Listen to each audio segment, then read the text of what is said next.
So let's talk about some of what we heard from the House Select Committee when it was explaining to the American people why it is so important to hold Donald Trump's former chief of staff, Mark Meadows, in contempt of Congress. Because justice matters.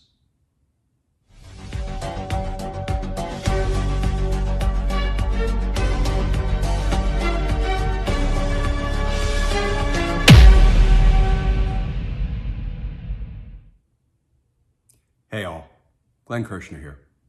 So if you tune into my Daily Justice Matters videos, you will notice I'm not in my studio. I'm at home. And that's because I had a minor heart procedure yesterday, and my doctor told me that I could not go to my studio today. But he didn't tell me I couldn't sit at my kitchen table and record a short video. Yeah, I'm not a great patient. But I want to talk briefly about some of what we heard from the House Select Committee when it was explaining to the American people the absolute need to vote Mark Meadows in contempt of Congress and refer him for criminal prosecution. And I want to take on statements by three of the representatives on the committee. These statements didn't get a lot of repeat airplay, but I think each statement is important and sort of worthy of a brief discussion in its own right. And those statements came from Representative Liz Cheney, Representative Stephanie Murphy, and Representative Elaine Luria. Let me start with what Liz Cheney said. She was talking about Jeffrey Clark. Remember, he is the former Trump High Department of Justice official who conspired with Donald Trump to corruptly overturn the election's results. And if you remember, Liz Cheney went through some of the information we know about what Jeffrey Clark did. For example, she talked about how Donald Trump was going to install Jeffrey Clark as the Attorney General to, quote, alter DOJ's conclusions. What did she mean by that? Well, remember that Donald Trump was told by the Attorney General at the time, Bill Barr, that there was no fraud undermining Joe Biden's win. Donald Trump didn't like that answer, so of course he said, I don't care, just say there was fraud and leave the rest to me and my allies in Congress. And then Donald Trump announced his intent to make Jeffrey Clark the Attorney General. Why? Because Jeffrey Clark was willing to do Donald Trump's nefarious bidding. So what happened?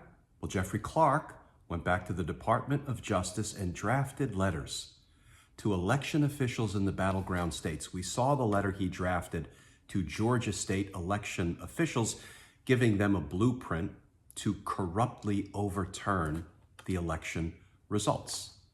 So Donald Trump was going to make Jeffrey Clark Attorney General to alter DOJ's conclusions and pretend like there was fraud. And here's what Liz Cheney said about that. She said, quote, Mr. Clark has informed this committee that he anticipates potential criminal prosecutions related to these matters. These matters being what we just discussed. Donald Trump intending to install Jeffrey Clark as a corrupt attorney general so he could go about unlawfully using the Department of Justice, weaponizing it to try to overturn the election's results.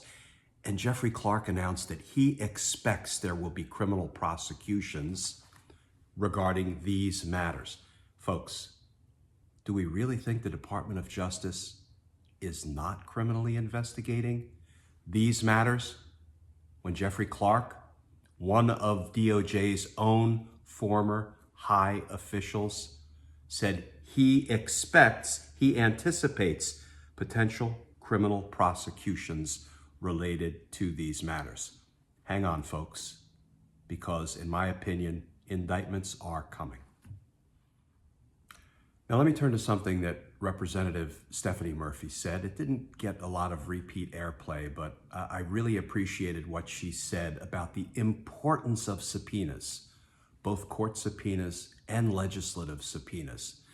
She quoted a Supreme Court case that is more than 70 years old at this point regarding the importance of subpoenas. And here's what she said, quoting the Supreme Court.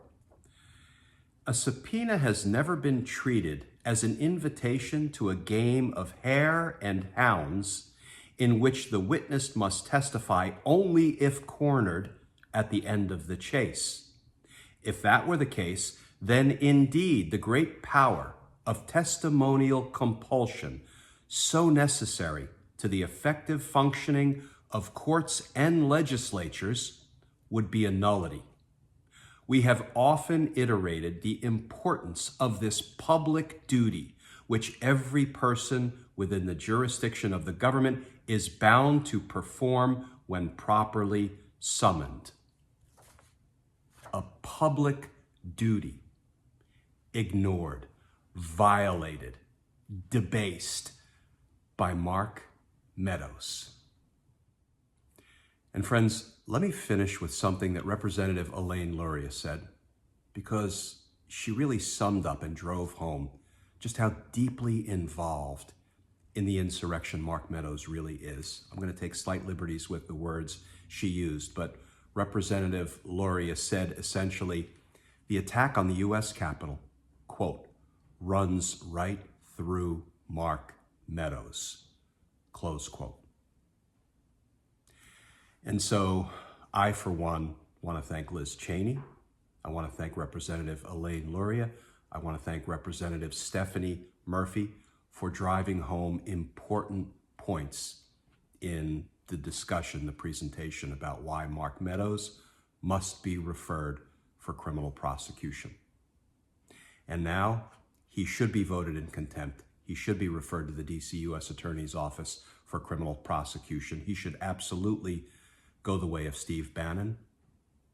And that's just for starters, because after that, there should be superseding indictments, and they should bring conspiracy charges, seditious conspiracy charges, conspiracy against the United States charges against Bannon and Meadows and Trump and everybody else who was complicit in the attempted destruction of our democracy. Because justice matters. Friends, I hope to be back in my studio tomorrow. And as always, please stay safe. Please stay tuned. And I look forward to talking with you all again tomorrow.